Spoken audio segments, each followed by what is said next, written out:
Secret recipe MDH का जीरा SIP जल जीरा मसाला। सिप सिप जीरा सिप जीरा सिप MDH का जल जीरा सिप MDH का जल जीरा सिप। ऑपरेशन सिंदूर में 4 खूंखार आतंकवादी भी ढेर हुए हैं। आप देखिए मुरीद के कैंप का जो इंचार्ज है, जो हेड था अबू जुंदाल, वो ढेर किया गया। लश्कर का आतंकी अबू आकाशा भी ढेर किया गया। जैश आतंकी मोहम्मद हसन खान मारा गया है। जैश के ऑपरेशनल कमांडर का बेटा था हसन। ये वो 4 अलग अलग बड़े आतंकी हैं जिनका खात्मा भी किया गया।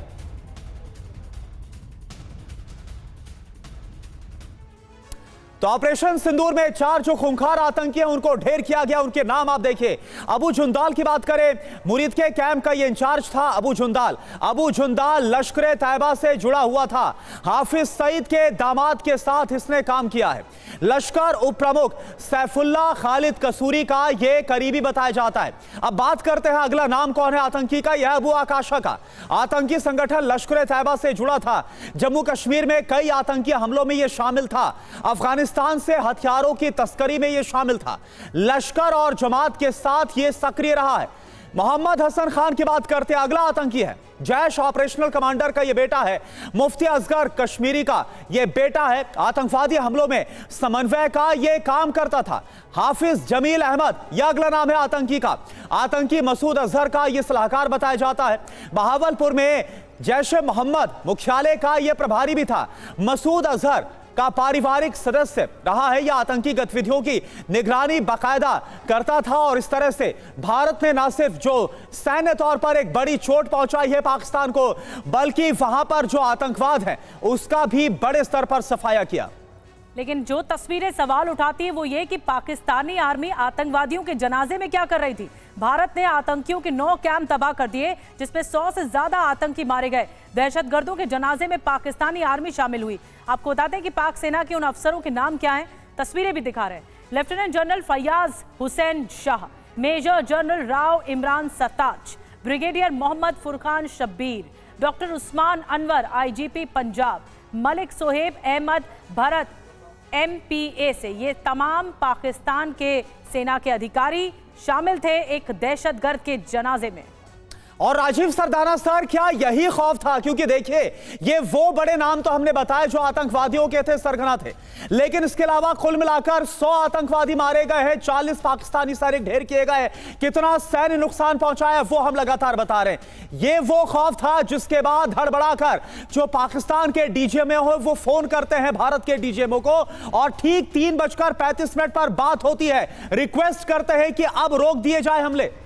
देखिए ये जो पाकिस्तान की तरफ से एक भीख मांगने की बात थी, एक प्रेयर थी, रिक्वेस्ट आई कि भारत माना, लेकिन ये क्यों हुआ?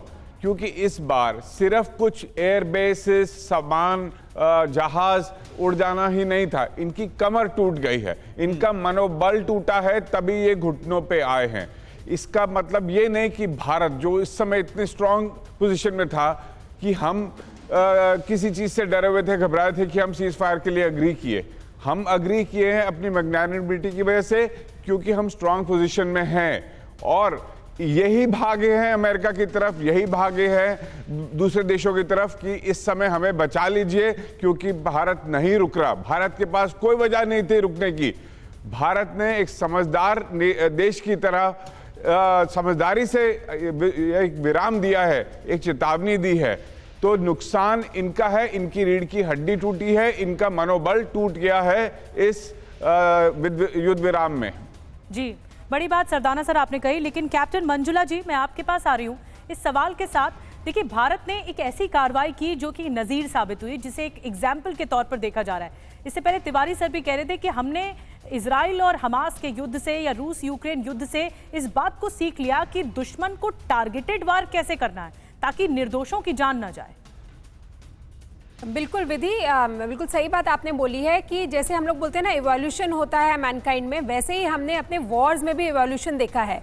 जैसा वॉर हमारा 47-48 में हुआ था वैसा 65 में नहीं हुआ, जैसा 65 में हुआ था वैसे 71 में नहीं हुआ, और 71 में जैसा हुआ था वो कारगिल में नहीं हुआ, और आज जो ऑपरेशन सिंदूर हुआ है ये तो पूरा विश्व ने देखा है कि कैसे हमने यहाँ पे अपनी टैक्टिकल ब्रिलियंस दिखाई है और टेक्नोलॉजिकल सुपेरियॉरिटी दिखाई है। मैं इस पूरे ऑपरेशन सिंदूर को अगर सिर्फ सिर्फ 3 शब्दों में समराइज करना चाहूँ तो मेरे वो 3 शब्द होंगे प्लानिंग, प्रिसीजन एंड प्योरिटी। हमने कितने सही तरीके से प्लानिंग किया है, हमारे टारगेट्स जो हैं वो कितने सटीक थे, हमें पता था, हमारा गोल बहुत क्लियर था कि हमें इन 9 जो है लॉन्चिंग पैड्स पे, इन टेरर एस्टैब्लिशमेंट्स पे ही हमला करना है। ये हमारा बहुत ही क्लैरिटी थी हम लोगों ने। प्रिसीजन ये था कि जहाँ जहाँ हमने हमला किया है वहाँ पे हमें मैक्सिमम वैल्यू मिली है, टारगेट की मैक्सिमम वैल्यू हमने अचीव किया है। और डिफेंसिव फ्रंट पे जहाँ पे उन्होंने कोशिश की है वो सारे के सारे हमने न्यूट्रलाइज कर दिए हैं। सो इसको हम प्रिसीजन कहते हैं। थर्ड पॉइंट मैंने आपको बताया प्योरिटी का पॉइंट।